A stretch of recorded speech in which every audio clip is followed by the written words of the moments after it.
when I see you, you're gonna be just like He is holy. He's so mighty. Yes, He is. Hi, I'm Lonna Hardin, singer, author, speaker, and host of Flawless Women. Thank you for joining me for this week's show. It's created to offer hope and inspiration to hurting, broken women who need a safe space to heal, let down their hair, and get real. So sit back, get ready to embrace your flaws, be healed, become flawless from the inside out, and reflect the heart of God. Let's jump right in. Let's get flawless. Our Yeah. guest today is Pamela Johnson. Let me tell you a little bit more about Pamela. She is a collaborative global business strategist, visionary, social entrepreneur, and humanitarian. She brings over 15 years of experience in governance, operations, thought leadership, organizational design, and strategic planning. Pamela has served as a project director, board effectiveness leader, and an executive business partner for global organizations, both in the private and nonprofit sectors. She has pioneered innovative programs and campaigns to better support the peoples, customers, and communities in North America, the Caribbean, and Africa. She has a passion for transforming organizations to identify and seize opportunities for alliances, partnerships, and mergers. More than anything, Pamela Johnson believes that flawless women must build. Let's find out more about that. Welcome to the show, Pamela Thank Johnson. you. Thank you. Welcome to Thank Flawless. you. We're so grateful to have you. Yeah, absolutely. I'm so delighted that you can come tonight, and the queen that you are, you look beautiful tonight in your Thank yellow. you So thank too. you for gracing us with your presence. I'm excited about this conversation. So I want to first start off talking about, I always talk about how I met somebody, right? But with you, I'm going to briefly touch on how we met, but I'm going to tell you and talk about my fondest memory of you. Oh Um, my. since Let we, me brace myself. yeah, I think I've shared it before, but you've probably forgotten. And that is, first of all, we met in a class, right? We met in a class, which was awesome. It was a very, a great class. I think the networking and just bringing people together, there was a nice mix in the class. But actually, my fondest memory of you was when I was flying in and I came into town on some other business, and we had an opportunity to go ahead and go out to eat and to spend some time together. And I want to set this up because, you know, for me, I've met a lot of people, I've been a lot of places, but that meeting was very much a challenge to my thinking, and I think that I want to delve into this because you're all about community and you're all about building, and I think that if you are about community or you're a person about community, you have to expand your thinking. And so in that brief moment that we ate together, it was something very small, but it really expanded my thinking. So let me go ahead and just tell you what that was. We were eating, we had this huge meal, we were actually like doing the whole what's the word I'm looking for, pampering, I would say, because we were having, Yeah. a nice meal. And then a fly came and it landed on my food. You remember that? A fly Yes, came I and landed do. on my food. And I was so like, what in the world? Like, and I remember saying to you, I'm not gonna eat that. The fly landed on my food. And you're like, what? Give me that. You went and said, I was like, what? What are you doing? She's like, listen, when you've been to Africa and when you've been to all these different places, it's all relative. Some people wish they had food that a fly would land on. And I remember that moment, it really made me like stop and check myself, to be honest, because I never even thought about that perspective. And I'm going to tell you the truth. When I came and I returned back home, we went out to eat, me and my daughter, and a fly landed on my food. And I was like, okay, I got it. I got the message right now. So that is right now my fondest memory of you. But I honestly want to talk about this thing called community and building. I know building is your whole platform. I know that you also have a series right now, but can we Yeah. just kind of hear your story about how you even got into community, development, community building, and how it became a passion of yours? I believe it was probably, it's already been there because God equips you with a whole host of things. And then you take, sometimes some people take a lifetime to discover it. And over time, the more you live, one of my key quotes that, you had me, provide you some key quotes, but one of them, my former pastor used to tell me all the time. She said, just keep on living. And at the time, it didn't resonate to me until I got older. And in every year that you add to your life and you're able to live, you understand, you build upon your experiences and you build upon things from a perspective to where it finally clicks. And when you're in that moment and that experience, you're like, oh, that advice or that 2 or 3 word, wisdom nugget, now it makes sense for me. It was something that was deposited in me. So when it did come to that time that when I kept on living, that I had to recognize that don't sweat the small stuff and don't be too small minded to do the big things. And so to me, it's one where even with that fly, that fondness memory that you have now, Pamela, maybe years ago or prior to actually being having experience and living in several countries in Africa, places in South America, I'd probably be like, no, I don't want this. Take this back, bring me something else. But the thing about it, when you are in someone else's place and they're cooking for you don't know if the fly was on the food before it got to you. So those things that you don't know, you go ahead about your business. But when it's apparent, it's right in front of you, you're like, ooh, I don't get it. So I'm saying all that because I really developed an understanding of service through my mom. She's always, and even to this day, she is, and I won't age her, but she's up in age. She's maturing nicely, but she's still working. She's still working full time at a job that she's had for several decades, and she's also still involved in the community. She's served on many different boards, from housing authority to even creating or actually starting a brownie troop when we moved to a smaller community in Maryland. There wasn't one in the neighborhood that we had or had a reach to the African American girls. And so since she has a brown girl that she was raising, she wanted to make sure instead of an opportunity coming, she created an opportunity. And so a lot of building communities that thrive, you always have to see not that it's in distress, but see that there's hope. You build upon the hope that exists, the people that are there. We may be born into different situations, but we all have to experience something in which we develop community. You develop community through your home life, whether you're on the streets or even if you're in, you got you really grew up in an expensive mansion, you still find a way where there's some level of community. And so when we see that each one of us can reach one of us and help each other, then you start looking at how that not you're building up your little kingdom, but you see that you're part of a community in which you live and that we each need each other and that we can build stronger relationships. And from when we build stronger relationships, we build communities that thrive. Yeah, I like it. And I think that it's we're going to continue this discussion about community because I think it's really important. I think especially um we're in a time where community has different meanings for different people, right? Mhm. Um and it's almost like everyone's in their separate community. But I think when I've heard you speak about community and I've actually observed you conducting yourself what I believe is an expression of what you believe community to be, Mhm. I feel like it's one vision coming together to build, as you say, Mhm. something that people can stand on. So Yes. we'll come back to that. But you talked about your mom, and I think it's important because Flawless Women really is about having those mentors and those women and those voices in your life that hold you accountable and raise the frequency to want Yes. you to really truly become flawless, right?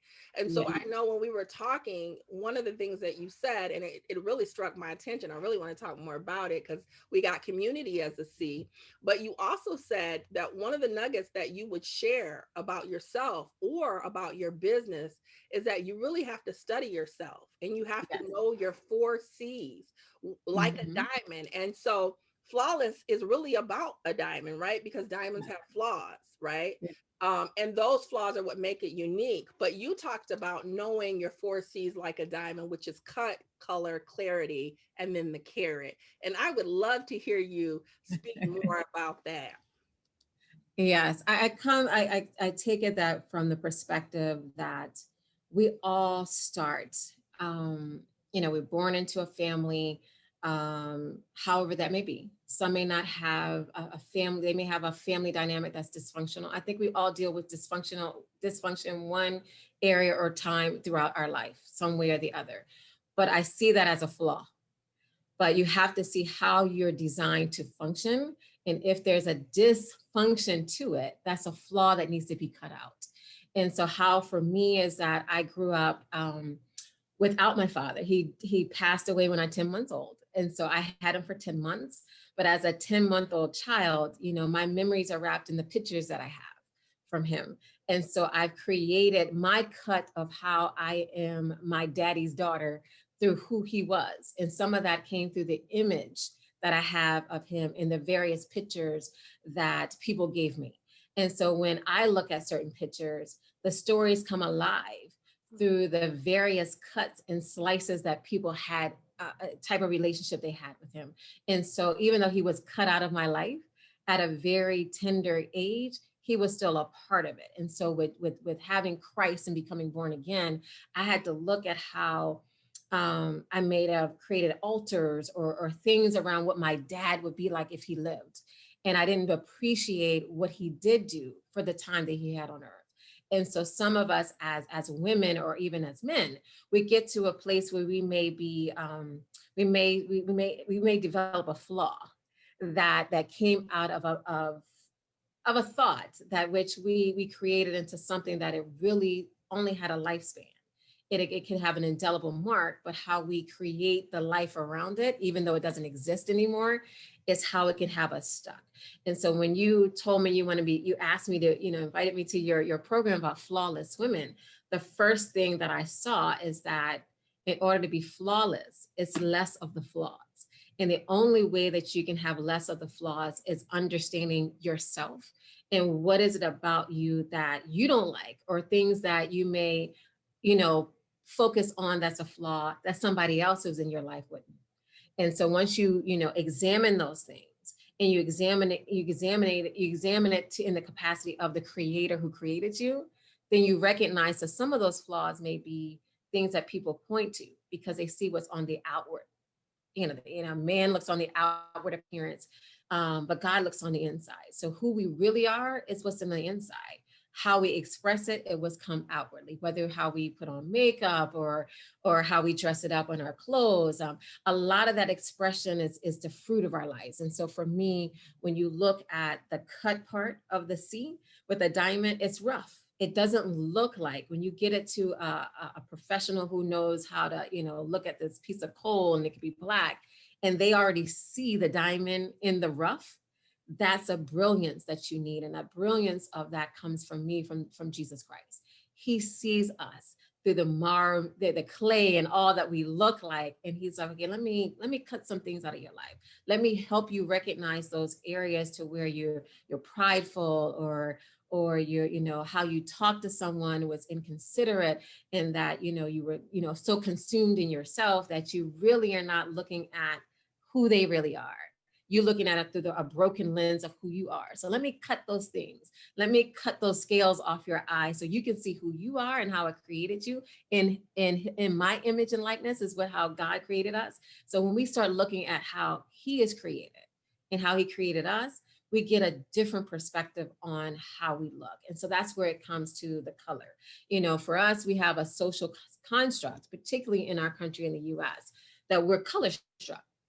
We're struck by the color of our skin, our ethnicity, and a whole host of things that we put in a box that are color. But when I look at myself, initially, it wasn't until I hit, probably when my mom moved from Baltimore City to a small town called Elkton. It's in Cecil County, Maryland. That's when I realized that my color, the color of my skin, meant something.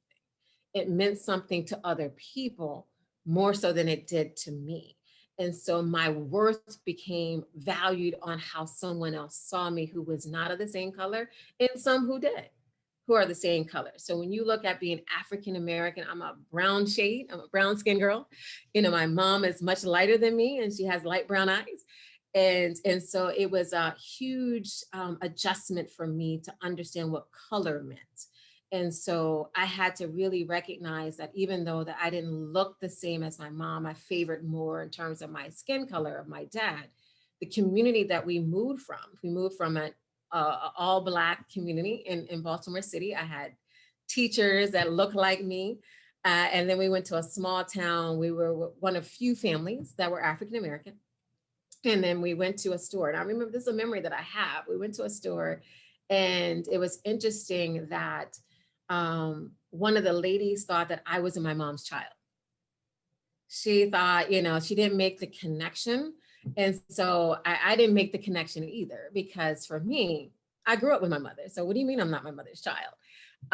And it was the color. And so I see it from a perspective that even though we may live in a society, or we may travel to other countries and they recognize our outward hue, or even if we go in suntan, because I'm a beach person, that is not really who we are. That's just the, as I call it, the dust bag, the level of color of dust that God has allowed us to be, because we're born, um, we're born again, but born from above. But to really understand that He wanted me to be born as a Black woman, and I believe that's a privilege to be born as a Black woman in America. And so, yes, my color may impact people, but I got to recognize what it means to me and understand that it actually is a social construct at the foundation of it all. But I don't have to build my life around it, because really my life is centered around Jesus Christ. And so when I recognize that if my color offends someone, how can I interact with them so we can get beyond the color of my skin versus theirs, and look at, we're human at the end of the day. And that I'm reminded, I'm mindful of Dr. Martin Luther King, and we're coming close to the time of the year where we celebrate him, and his birthday is actually tomorrow, January 15th, his Yeah, natural birthday. this will actually air after his birthday, but definitely we're Okay. celebrating his life. Yeah, so we're coming close, or his birthday is this month, and he has a book called Strength to Love, and it's one of my favorites of a compilation of his writings, his sermons. But even though it focuses on racial segregation at the time that it was in our country, it was really having the capacity to love someone who doesn't know how to love you, whether it's the color of your skin or the color and tone in which you show up.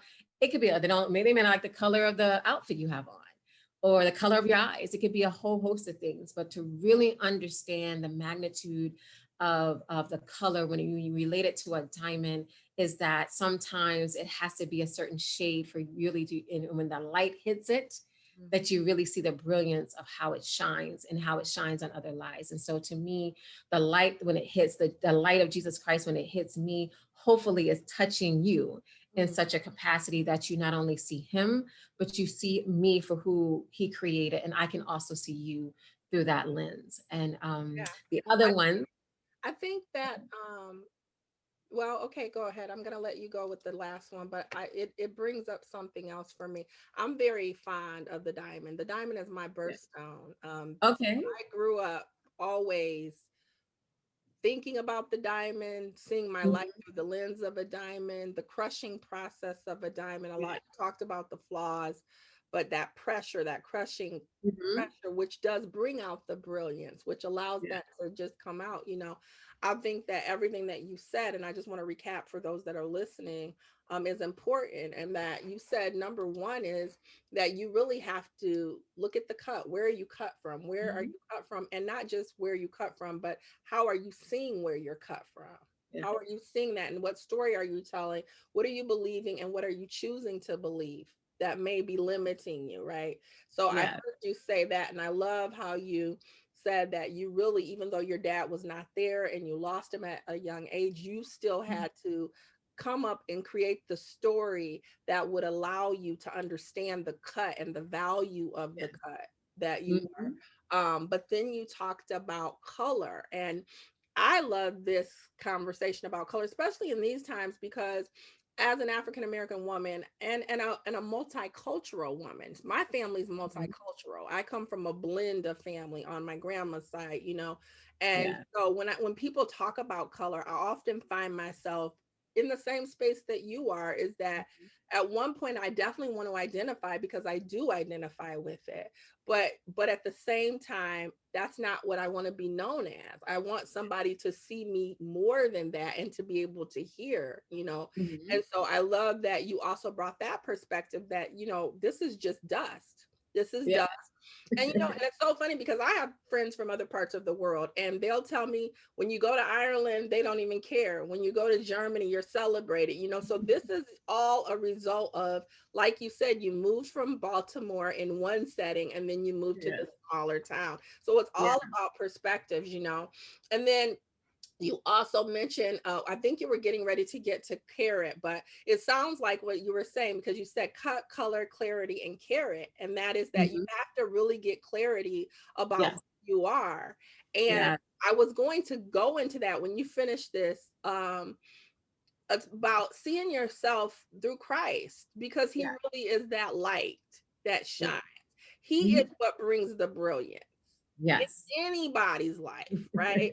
And he can take the most despondent thing, or the thing that people have thrown away, and he can Mhm. cause it to come back to life again.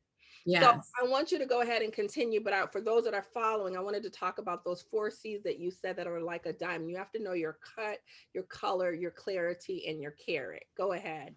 So just to go, segue into clarity. So clarity, I believe that over time, you get to understand better who you are.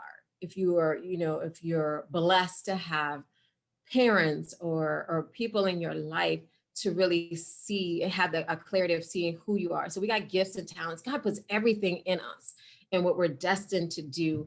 And so when you get all those accolades, and like you went through my bio, there's a lot of, businesses that I work for, but that's not that's the experience that I was able to provide through who I am. So regardless of where I am, I'm going to show up, and I'm going to show up with a global perspective. I'm going to show up wanting to build, wanting to transform, wanting to make the place better. But my gifts and talents are utilized to fortify the role that I'm in, because it tells me, they'll give me a job description. This is what you're here to do. But you still have to build teams, and learn how to interact with people. And I can work well by myself, but then also in a group. So you have to kind of know who you are. You got to know what makes you tick. What are your passions? What is really driving you to do what you want to do? What is the intent of why you were created, but also in the environments that you're in?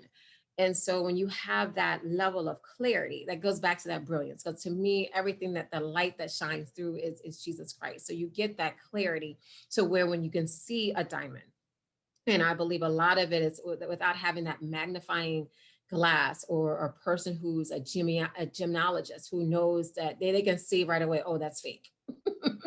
Versus, oh, that is an actual diamond. I know it was something that came out of the earth and was polished and cut, and it has a certain color. You have certain, individuals who specialize in being able to see who you are. And so when we recognize that God knows us well, so intimately well, that he knows how to speak to us one-on-one, to give us the clarity that we need at the stages and ages and levels that we are in our lives. Because the clarity that you may have gotten when you were young may not be the same thing when you get older. And so the wisdom and understanding why, my dad was cut from my life at such an early age, I may not fully understand, or may even not want to know when I leave this earth. But I do know that the short time that he did have some time with me. And it let me know as I grew older, particularly because he died when he was 28. And so for me, it was like, if I passed 28, golden. um, but he knew. And I have a couple of people, relatives, who speak to me. And when you piece their story together, it's like he knew. And then I have a relative who said, he's like, he wanted to make sure that he saw you that day, and that it spend time with you. And it's almost as though when I hear it, it's almost so he knew that he had very little time left, and he wanted to spend it with those who he loved. and that he knew that if, I believe for those who know it, you want to take that time, and particularly after going through 2020 and we're now in 2021, you really want to, count the moments that you have and make sure you steward that time wisely. Mhm. Because if, if you hang up the phone and you have these thoughts about the person you talk to and, oh, I wish they do this, this, and this, no, you may not want to wish that if that was the last conversation you had. And so you want to make sure that you take the time to build those relationships up versus tearing down. I, And I think I think you're saying this, and I'm glad that you're saying this because you know I'm someone that has experienced um, family who has experienced life altering, things, and I noticed that sometimes when I'm dealing with my friends, they don't have that same level of sensitivity that I do. That this may mhm, be the last conversation, and a lot of times, to what your point is that we're not really valuing always our relationships or the people that are around us, and then you'll see people pass, and then people will want to give them their accolades or talk about how much they love them and all of this. But I mean, to your point, it is so true, you know and I feel that as a person, as a believer, that mhm, God is bringing us into a time of real community. And so yeah, it's important to know and understand. And like you said, love, you said earlier, yeah, what loving those people who really just can't love you. yeah, So there was something I wanted to say before we went on because it really struck me. Your love, your passion for Jesus Christ, yeah, what's your unapologetic I'm trying to think of the right words because you bring him in everything. I remember the first time we met, and I hadn't even met you, we hadn't talked, and we were typing, and you were typing on the project management board, and you started to prophesy to me. And I was like, wait a minute, and you didn't know me, and these yes, were prophecies that had been told to me years ago, right? mhm. And even from me getting to know you, and I wanted to segue that into that because you are what I consider a flawless woman. You are a flawless woman Oh in the my, sense that a woman, well, every woman that I bring on, I consider them to be a flawless woman because there's no two women that are alike. yes, And everybody has their own gifting and they have their own value. And that's why it's important to embrace community yes, instead of competing. you know yes, and I think a lot of times what we see is people in the corporate world or even sometimes mhm, in the church competing instead of valuing the gifts that God places mhm, in our lives. And so with you, I know that there's been times, like, first of all, singleness, right? Singleness is a thing that I think some women struggle with. I know that I have, right? mhm. And there are times when it's like, yay, I'm single, I can do God's will. And then there are other times it's like, yay, I'm single, I can do God's will. But one thing I love about you, for the most part, my experience is that whenever I talk to you, you're somewhere on the beach, Yes, taking on the trips, go. trying to say, Heavenly Father, what do you want me to do right now? What is this about? And I'm like, Pam, where are you? What? I thought you were here. No, I'm here. So I really want to talk about that journey because you've been around the world, you've lived in Yeah. different places, and how did you get comfortable, not just with the four C's, but even in your singleness, developing Mhm. a relationship with God and being just comfortable with the stage where He has you? Well, I'll leave with the last C, which is that has to deal with the carrot. So we each will weigh a certain thing, not our actual physical weight, because I know for some as women, but nowadays men as well, we get concerned about our body image and shape.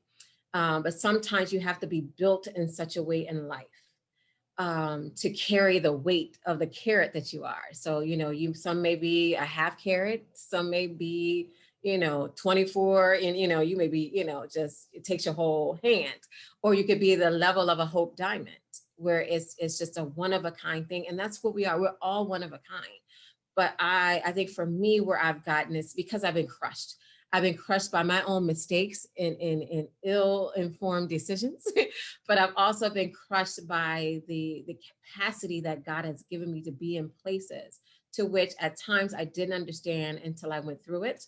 And others, it's one where, why am I fighting against this? versus understanding that I have to be strengthened through the cut, understanding the color, giving that clarity, having that moment to where, okay, I can handle this. I've been told things about me that, wow, you could carry this here and there, or you can work long hours, or, I believe it's just, I'm built in a certain way where I do have to put boundaries on myself and limitations, not from the perspective of limiting my mind on doing the impossible, because with Christ, we can do the impossible, but it's understanding how far you should take yourself without, stretch. It's like you're stretching the rubber band until it breaks, unless it's something that God is trying to break you from those ways and habits that are not going to be useful for you when you go to the next level. And the one thing that he impressed upon me is, when you talk about travel and all, you have to have that faith. And I believe now, where I am is like he's telling me to come and walk on water. Mm. And that just sounds so odd. We can swim in water, but we don't, when we say walk on water, how is that possible? But if it's possible for us to swim in it and float, why wouldn't it be possible to walk on it? And God has put me to the place where I want you to go here. Just get a flight, pack your bags, go. And sometimes I don't know all the things until I get there. And so I had a great trip last year. Some of them were just going home because I lost my stepdad, and others is where I just needed. For me, I thought I was going to get a rest, but actually it was a place to really see the expanse of God. And I went to a place in the U.S. where I haven't been at all, but just in and of itself, let me see the majesty of this earth, how it's created. Let me reflect on who I am and see, as you say, flawless. Recognize, actually, I think I learned more about the flaws that God is still polishing in my life. But the courageousness of it all is that sometimes you want to take people with you. And as a single woman, you're like, oh, I wish, oh, we could pack up my bags and I'm going with my husband somewhere. And to me, I got to a place where, why do I need a significant other, so to speak, to go somewhere? If I don't know how to enjoy it in my singleness, how am I going to add value if I'm with someone else? And that's whether it's a husband or if it's going in a group. You won't know how to add value if you don't know, back to knowing yourself, knowing those 4 C's of your life. Once you really know who you are, you know how to add value when you go in a group, or you know how to still add value if you're flying solo, so to speak. And so I met a lot of people there, but it's I don't know, I kind of tie it to a little bit to my mom. She's always, we were all, it felt like we were always moving on the go. Even though we lived in a small town, we were constantly at different places. So her community activism, but she also was very active in the arts. And so, opening up your mind and having exposure to things at a very young age, or even when you get older, that's, for me, it's something that's always been with me, is that, if I don't do it, I don't want to dream about it or read about it in a book. If I have the opportunity in the means, let me steward this time, because I know others may not be able to get to go to a certain place, but you can travel now around the world, as we're doing, on your computer or even on your phone.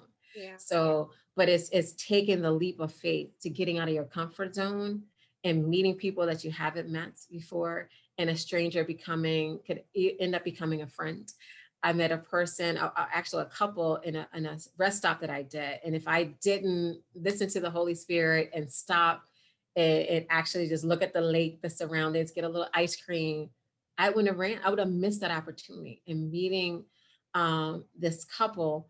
And it ended up being where the conversation we had, it was just like a divine moment where she encouraged me and I encouraged her. And it wasn't until after we left, we exchanged phone numbers. And it wasn't until after we parted that we realized that we needed that moment. And that moment helped us build upon the rest of the moments that we had, even though we weren't traveling together. Yeah. So I see that as, you have to start getting comfortable with yourself. And if you want to get married, I don't refrain women who want to be married, or even men. You just want to make sure the more you know of yourself, the more you're prepared to be the wife. Mhm. I don't believe you prepare to be the wife when you say I do. Mhm. I believe you take that time to know who you are, so you know what you bring to the table. and know what you want to complement you as you at that table. The more that you're able to identify, you know, this is how I am, you know, these are my broken spots, you know, and you can tell if a person can't deal with your brokenness, I mean, maybe you're just not the one. Maybe you're just not the one. If you can't take my flaws, and now that I'm flawless, you know, there's going to be times in our life that we're flawless now, but God is still working on those flaws in our lives. And so you want to be partnered and equally yoked with somebody who can walk with you in that life. And it may be just for a season, or it may be for a lifetime. For those who are married, I believe, you know, divorce is not part of your vocabulary. So if you choose wisely, you should be married until death do you part. Now, as for friendships, you know, I think, you know, I have friends that I've been friends with for decades and since childhood. And I have others who now, particularly in this season of my life, I've gained Lana, you know, I've gained other people. And and they say as you grow older, you know, it's hard to develop friendships. And I think it's hard if you don't want it to happen, if you don't want to invite someone new into your life, that you got to learn them and they got to learn you. And but if it fits right and we're joined together, it's going to work. And you have to get to a place where you have peace about where you are in that stage in life. And it may be you're 60 and get married, you know, Yeah. like Dr. Trim. I know, right? And she was, oh my gosh, I Yeah. remember her telling her story. And I've seen multiple people who have been in service and then they finally got married. And I think that Yeah. um, it's good when you can marry with an understanding, because I Yeah. think even when you're younger, the reason you want to be married is completely different than when Hmm. you're older. And Yeah. I'm just grateful for that season of satisfaction, like you're saying, because I think it's a good place to be in, right? Yeah. I wanted to talk about it because, and we're gonna almost come to the close, but there's a couple more things I really want to touch on with you, and Okay. we don't have to really go into it. But speaking about your resilience, your vitality, your ability to go, and I mean, and it's true though. Like Yeah. everything Oh, I said is true. Where are you at? I'm here. I'm just coming back from here. Where are you at? I'm here. Oh, I'm doing this. It's like, okay, Pam, it's my birthday. Where are you at? I'm on the beach. Like, okay, who's with you? I'm just celebrating myself. It's like, yes. But those uh, are good things, you know? yeah. And you can hear the joy. You can hear the joy, Yeah. you know, the real authentic joy, not the made up Hmm. like joy, you know. But Yeah. I want to talk about through all of that, through all of the laughter, the wisdom, the pouring into other people, the brightening other people's day. I did not know that you were a cancer survivor. And Yes, I am. I Yes, I remember am. when I remember when I found out, I believe it was breast cancer month, breast cancer awareness. Yeah. Hmm. You were doing a couple of series, and I'm like, I didn't know why you were doing them. And then we ended up having a conversation, and you shared your story with me, and it was a powerful story. And so I know we don't have the time to go into the depth of the story, but I really would like you to just share some nuggets, especially even I know we talk about color and hue, but even with your color having to get assistance and care and everything you went Yeah. through, but how the same beautiful person, the same way you are right now, you got up, you went through it with grace and elegance. You flew to where you needed to fly to, Yeah. and God brought you through. And now you're a testimony of what he can do. So I really want you to just quickly touch on the story, but I also would like you to speak to those women who may be battling with breast cancer, but not Mhm. just that, but just any form of cancer, any form of Yeah. hopelessness, and just kind of share how you were able to make it through. For me, just I was an early detection cancer. I didn't have a lump or anything like that, so it's breast cancer, and I actually was doing the study, and so they went through everything, came back fine, and then I got the report. They were like, "Well, Miss Johnson, that your mammogram doesn't look quite well. We want you to come back and just do a biopsy." And so they did that, and so I have some close friends who actually, yeah, two of my close friends. So one whose mother is a two-time breast cancer survivor, and the other, her mom, it ran in her family. So she was like, "Oh, get the biopsy. It's nothing. Go in, go out." And so that's what I thought. I'm just going in, coming out. So I went in, but I came out with a diagnosis. And I remember I was at work and got the call. You get these calls from your doctors, but when it's the actual doctor that you speak to, you sit there and you pause and you want to listen a little bit differently. And particularly when they say, we want you to come into the office, we want to, go over the results of your test, so forth and so on. So for me, I wasn't nervous and I wasn't expecting the negative. It was just one where, okay, this is the first in this capacity. And so when I had a whole weekend to kind of wait until I saw her. And so I ended up going, this particular health care provider and insurance that I had, they actually put your results up. And I don't know if that was a mistake or just a way of God just having me to see what, the big C that I was going to be diagnosed with. And so I knew before I went into the office, search things out. They give you the big long medical term. I call a close friend of mine. She's like, I'm getting on a plane, I'm flying, I'm coming to the appointment with you. And at the time I happened to be engaged and in a relationship. I'm not, so that was cut. But at the same time, it was one where for me, sitting in that office, getting the news, I knew instantly that the doctor who did the test and gave me the news, I knew that she wasn't going to be the practitioner that provided me with the care. And so anyone who's dealing with a diagnosis, or you're afraid of what you've been told, or even, people don't want to talk the other C. They don't want to talk about coronavirus or COVID, or some say it and they're very open with it, and others don't want to say it because they feel like it's like some badge of shame. It is not. It's good to know what you're working with. But for me, I knew that even with hearing it, for many of times over the years when I heard it, even though it wasn't diagnosed for me, it was one where it felt like, we shrouded around like it's in some death sentence, and, oh, you should feel very sad about it. So when I got diagnosed, I wasn't taken aback. It was more so the process of making sure I had the right um, medical doctors and team that was going to help me with the care. And so if you're going to operate or radiate or do all these things to my body, I need to know I have someone who cares about my body as much as I care about me.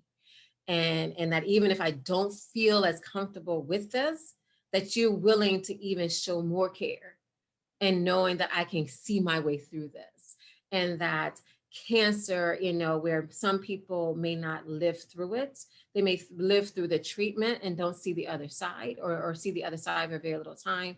It was a wake up call for me that going back to the cut, I knew I had to get it cut out of me.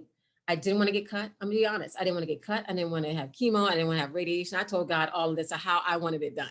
And so he had to sit me down and give me clarity that there's gifts of healing, and that and how he's going to do this with me, because I was a very young age, and is to make sure that I was well informed and that I was at peace with the individuals who were providing the care. And the thing about it, I worked through it. I had surgery. I spent the time out that I needed for that. I thank God for my boss supervisor I had at the time. He was very caring, and even when I walked him through, okay, now I'm going through radiation, I'm going to continue work. If I feel exhausted or whatever else, and I don't feel like I want to come in, I'll let you know. But I worked through 30 rounds of radiation, and no one knew it. I think people probably know it now. But for me, it was a journey that I was able to get through it. And a lot of it had to do with the prayers of the saints, where the people I surrounded around me. I didn't tell a lot of people, because I knew those that I did tell, some couldn't handle it. So I had to coach them, pray for them. And I was like, I really need, this is the time I need me right now. So I see it as a place where, pray for, for those who are going through this, pray for the people that be around you, whether it's them, they making a quilt, accept their level of attention. They may not give it the way that you want it, but for you being the patient, you can help the caregiver know how to give the care that you need. Because some people are just trying to do the best that they can and trying to make sure that as they walk around on eggshells, that they're trying to make you feel comfortable, or they feel uncomfortable about what you're going through. And so, you have to provide that. So anyone, I can definitely tell when people going through radiation, even if it's not breast cancer, I can tell people. I mean, it's a certain thing where you can kind of tell that people are either going through the treatment or have gone through it. And it's interesting as, when you've gone through something, you have relatable stories to people who've gone through it. And that's the same with life. When people are, share what they've gone through, it may not be the same thing where you're dealing with a cancer diagnosis. It could be you're dealing with depression. It could be that you're dealing with a poor self-image of who you are. It could be that you're not excited about where you are, your family structure or your family dynamics not working. You're single and want to be married. You divorced and want to marry again, but you're not sure because it didn't work out the first time. You're raising kids on your own, and the other parent is in it or out of it. You're dealing with different diagnoses that are in your life, but you're not the diagnosis. So that's what it taught me, that I'm not the diagnosis and that my story doesn't end there. Even if I don't live physically through it, I know that I will live again with Jesus Christ. And so whether I make it on this end to tell the story and live through it, that's great. If I don't, let me make sure that every moment counts. Now, have I gotten it right since then? No, but I know better. And so I do my best to try to live better. Like I'm on a whole new exercise regimen, and just really, and I started it last year. It's not a new year, new me kind of thing. It's just one where if I am going to fulfill what God placed in me to do, I have to have the body that can carry the weight of the call, the weight of the experience, and the weight of what he wants me to do. And I can only do that being the best healthy version of me, and having a healthy mindset, having a healthy body, and having healthy people in my life. I think that that's good though. And I think that you said, if I live to tell, you have lived to tell the story, and you've been telling it over and over and over again. And it's a blessing. It really, truly is. And I'm just so happy that you could come and share on Flawless Women tonight. Thank you. Yeah, we're going to go ahead and wrap up, but I did want to just talk about one thing. You have a series. Build is what you really are built on. Your whole Yeah. idea of building communities, building families, building, people. And tell us about the series, and what even motivated. I know it's a leadership series. What's the motivation behind your Build series and your Build brand? Yeah. So it's called Build Conversations, and I'm doing a leadership series. So, we focused a lot on people, first responders, and the people that weren't normally seen as essential last year that are essential. Everybody's essential. But right for me, where God has me is that leadership, good leadership is essential. And so even in the uncertainty or things that can get so disruptive, and your well laid plans, is just not going to work. Can you pivot quickly? And can you pivot from the perspective where everyone's voice is heard? And so it's called Build Conversations, because we really need to talk to each other and not at each other. We need to listen to each other more. That's why we have two ears. But we also have to participate in the conversation. And so at times, I know I've tested all kinds of ways, and I come back with this that I'm an introvert. But when I'm passionate about a subject, I can go on and on and on. But if there's Damn, times, are you an introvert? Are you an yes, introvert? yes, yes. But when it comes to those things that is I difficult, apologize. I didn't know that. I didn't, because I'm introvert, yes, extrovert. I yes, would have never. no, no. When it's time for me to turn it on, I can turn it on. But if I can be by myself, yes, and curled up, watching, reading a good book or whatever, it's on. I like, the company, but there's times where I'm like, okay, when will this be over so I can go and Mhm, mhm. have a moment by myself. But that's when that helps when you know who you are. And it helps to know that, okay, others, if I don't speak up a lot in a meeting or in a conversation, people may internalize that differently. So if I can tell you that if I don't speak right away, I'm a person who has to process information. Mhm. And then I'm going to think about what you said, and then I'm going to wait where I believe it's appropriate time to provide an answer or response. Then if it's a quick reaction thing, of course, if I'm called upon, okay, Either I have the permission to say, I don't know, or I have the permission to tell you, this is what I think. Or I like to get to a place where I say, this is what I believe, because that's on a sure foundation. That is something to where these are my, that this is laden with my values, how I see the world through the lens of Christ and how he created it, and how I should treat others, how I'm learning from this. And there's a lot of times where, these last few years, really for me, was a way to build me to be a better leader. And I didn't always get it right. You do these 360s and a whole host of things, and that's good feedback. I believe all feedback is good.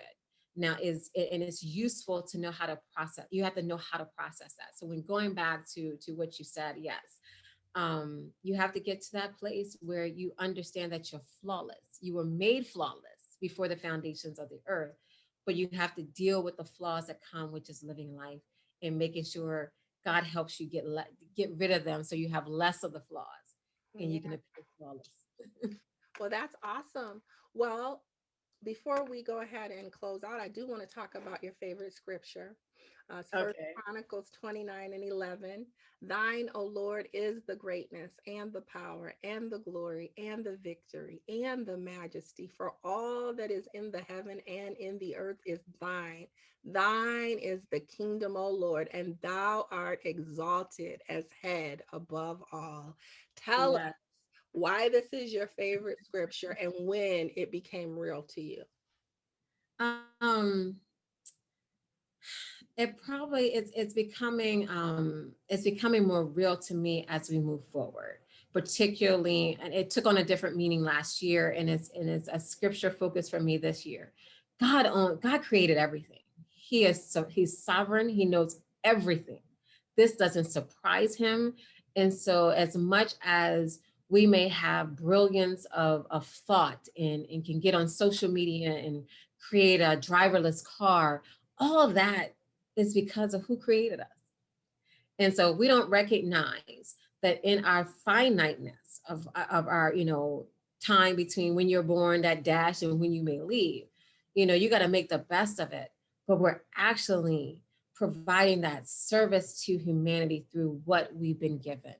And it's not something that we can create on our own. I think we get to that place where we may be a little bit too high-minded and think that it's all my skill and education and this, that, and the other. And no, no, when you recognize that God owns everything, that he's in charge of everything. And the last part of that scripture is that it's him that makes men great. And so, we may do whatever and say we're self-made.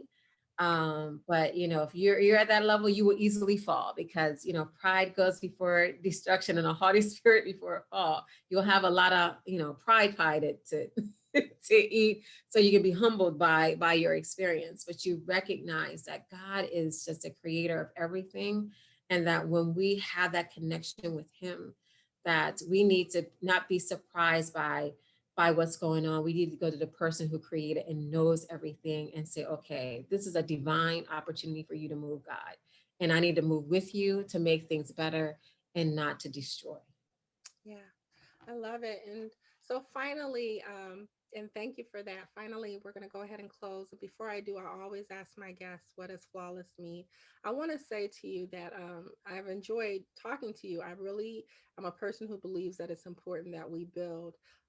As we come more into what's happening right now, it's going to be more imperative than ever that we Mhm. come together and build, and that's what God has been placing on my heart. But I also think that flawless women also invest. They invest Yeah, in themselves and they invest in other people. So I yeah, definitely want to just commend you for the work that you're doing, investing in communities and people, and you know, um, even the prayers. I know that prayer is a huge part of who you are and what you do. And I really think it's the key to being flawless, which is why that was the first thing we started with in the Flawless series. So before we leave, let me just go ahead and ask you, what does it mean to you to be flawless? so for me, it means understanding that I am being perfected by God. And what that means is that the perfected means not being perfect, but it's understanding that, how he created me, that I recognize that. and that he continuously to purify my heart, purify my life, and lets the brilliant sign shine through. And so that's how I become flawless, because I yield myself to his purpose and plan and let him be able to make me into the woman that he's desired to me to be. And so that's flawless. That's awesome. Thank you so much for that. And that is today's show. We want to just thank our special guest again, Pamela Johnson. Thank And Pam, you. please, before we go, if anyone wants to get in contact with you or know more about what you're doing, can you give them your social channels and how they can reach out to you? Yeah, so they can reach me on Instagram. It is Ms. MS underscore Pamela Y. Johnson. I'm also on Facebook, which is Miss Pamela Y. Johnson. You can reach me there. And on LinkedIn, the same thing, Miss Pamela Y. Johnson on LinkedIn. So they can reach me on all the social channels. I got my websites are under construction. So I'm working on a major project with my developer. So I'm excited about that. So it's soon to launch. So Would you like to tell them when it does launch? You guys might have to check back. it will probably we'll they may get a sneak preview next month.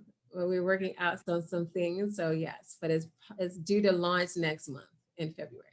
So if you guys want to follow her, then you can keep up to date with her site when it launches. And you can also catch the Build series that's been going on. And she's been having some powerful people, speakers, leaders on there sharing. So again, that is today's show. And I just want to thank our special guest again, Ms. Pamela Johnson, for joining us today. And we love to hear from you. So email or message us if you'd like more information about our guest, have additional questions, or would like to see your favorite flawless woman featured on the show. Tune in again next week for more candid conversations on what it means to be flawless in an imperfect world. I'll sit down with guests from around the world, hear life lessons, stories of triumph, joy, and pain.